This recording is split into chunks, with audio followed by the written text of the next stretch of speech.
with the 2022 MasterChef South Africa first runner-up and owner of the Mondvol Bakery in Cape Town, Andriette Georgiou.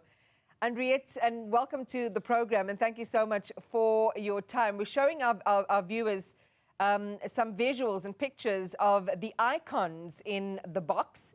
You know them well. There are 8 iconic biscuits in there. I can tell you that I'm a Strawberry Whirl girl. What about you?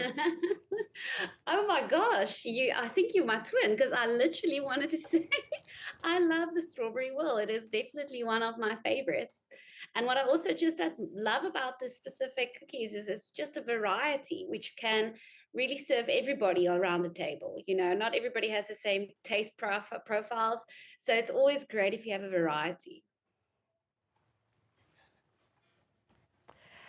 All right, so Strawberry Whirl, tell me tell me what's in the charm of that biscuit for you.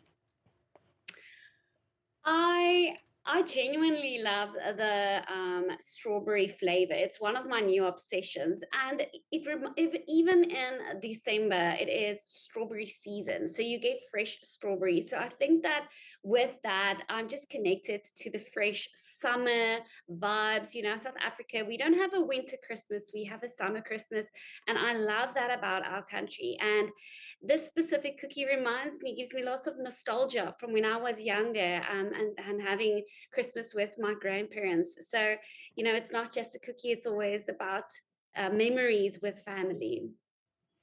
Memory is a big part, and maybe as a baker yourself, you can talk about, you know, what the ingredients might be to really embedding the sensory feel of eating something with an event that's happening, because it's become synonymous with the festive season.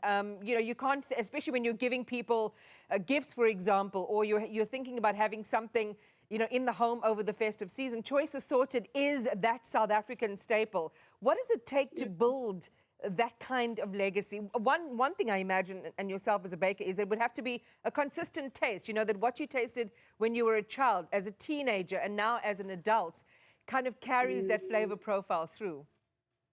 Absolutely. If you want to make a South African mad, you mess with something they love.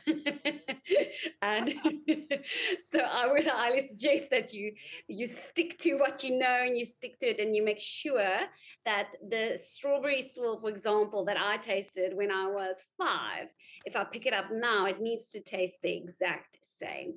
And that is purely because we are such a proud nation, and we really center around what we make, and we are very proud to support our own South African flavors and the companies. And like you said, they really did build a legacy, and me as a home baker, I want to build a legacy too. So you have to look at what they did right. And one thing they did right is they became a staple in our Christmas, under the Christmas tree, before Christmas and after Christmas, all fighting for their favorite cookie.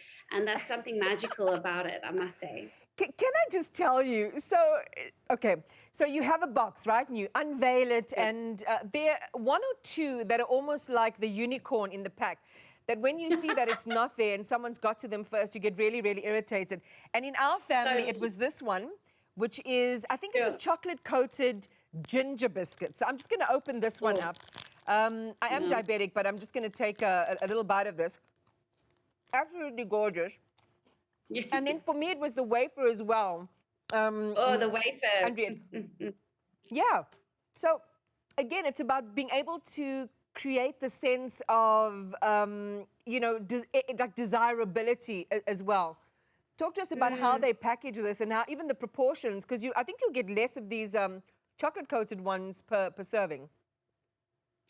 Yeah, I think there's a lot of thought processes when they package each and every single box, and just how they market it as well. Because it's not, you know, you're not just looking at the biscuit, you are creating a culture and an energy in the house. You know, people fighting for a certain cookie. That there must have been thought with that, which I really admire. And I think it's really cool. And I agree with you. What's the famous word that we use these days is FOMO. You know, there's a fear of missing out. So they maybe they didn't even know that they were doing that, but people fearing that they're not going to get, like, for example, the ginger cookie with the chocolate coated around of it. So there's so much more than just a cookie. There's so much thought in it, which I admire. So the other thing, and I imagine bakers like yourself follow some of the trends, because there are some trends in biscuits particularly. So you've got these stuffed cookies. I remember when I was traveling recently, I literally had to take a train to get to this particular bakery. My kid had seen on TikTok, I wanted those biscuits, and I purchased them and brought them home. So it also is about that delicate balance between innovation, trends, and building that legacy. So where does Choice Assorted, would you say, fit into all of that? And is it risky to almost stay set in your ways, or do we need to be seeing more innovation? Although, actually, as I'm saying this, I think I have seen the brand innovate in terms of some of their new products, which sort of mimic Oreos or whatever on the shelves. Yeah, I think there's a sweet balance you've got to find, and that's just my opinion. I mean, I'm learning from everybody around me. Innovation is extremely important, but you can innovate. You can keep the cookie as is, just as beautiful, and maybe innovate your marketing around it, or be your strategies around it, and be a bit more different there. But you don't mess with what is good, or you develop different new things, but you keep your heart, the heartbeat of it.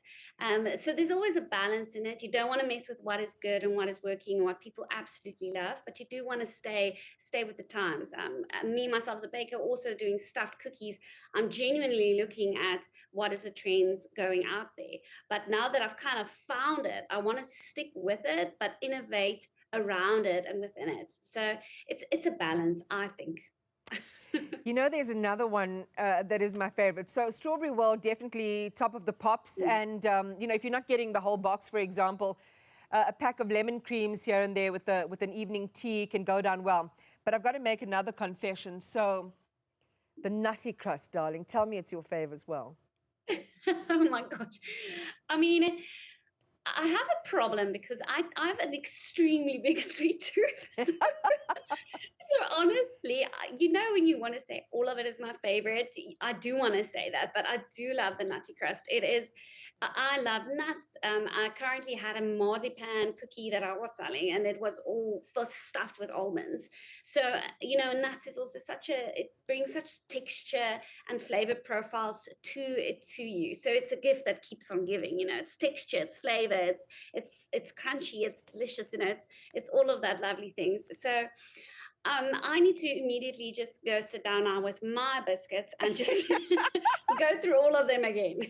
Did you also buy, and again, we make this, well, we're making an assumption in a way, but it's just so ubiquitous, and everyone, talks about it, and it's very much, as I said in the beginning, part of our subculture, that when you give to, when you're giving gifts or you're buying stuff for the home, this has to be, even if you can't afford it for the rest of the year, you'll make a plan to try and get it over Christmas. So you've got yours on standby.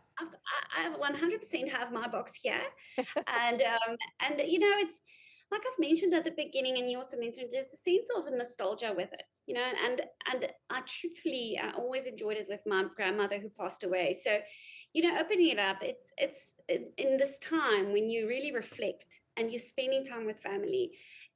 Cookies or biscuits or a specific food, they really carry memory with you, and they can bring joy, and they can bring healing where some might need healing. Yeah. So for me, food is such a powerful, incredible thing as a gift you can give to someone. Yeah. Someone I once loved liked the Eat Some Mores, and I would get it for him. It's not my favorite biscuit, though, and I think that's the other point to make, is that when you are making an offering like this, that there might have to be something for everyone. There might be two for everyone. You're not going to have someone that likes every single thing and every flavor profile that's in the box. And how do you think they managed to get that balance right? No, you have to, so you look at different flavor profiles, look at different textures as well, like I mentioned. It is absolutely so important. And well, I'm also developing my flavors. I have to think of, okay, I don't necessarily love, for example, I do love peppermint, but for example, I don't love peppermint. But I know lots of people do. So you add it into the box so that you can give, everybody's got different flavor profiles. So you have to play with that and make sure everybody gets treated and spoiled, because everybody deserves to be treated and spoiled. I love they eat some more. I love everything. I know you do, and you and I are going to get along fabulously because I think we have the same likes. The only difficulty I have is dippability. It's about 5 dips before that thing gets soft. Yeah, I gotcha. But I love the buttery taste of it. I'm all about that butter, so I run after that. Yeah, oh gosh, I'm now wishing for a cup of tea and to really get into these biscuits. Thank you so much, Andriette, for stopping by and sharing your love for baking and for cookies and sharing this experience with us. I wish you all the best. Have a fabulous day with your loved ones tomorrow, and we'll chat again soon. Thank you so much for having me, and may it be a beautiful, beautiful time with family and friends. Thank you so much. Much love. Andriette Georgiou, who's also the owner and director of Mondvol Bakery down in Cape Town.